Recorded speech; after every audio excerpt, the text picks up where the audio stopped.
Hello guys, in this video I'm going to show you how to delegate your account on the Axe app. But before that, don't forget to subscribe and leave a comment down below, because at 10,000 subscribers I'm going to show you my whole YouTube revenue statistics and growth strategy.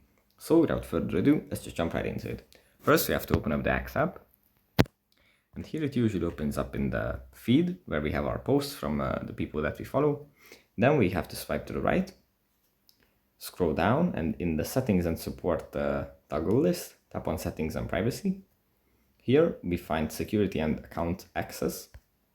We tap on this, and then at the bottom of this list we find delegate. If we tap on this, the app is going to load. We have to wait a little bit, but then at the bottom, at your delegations, we find the members you've delegated.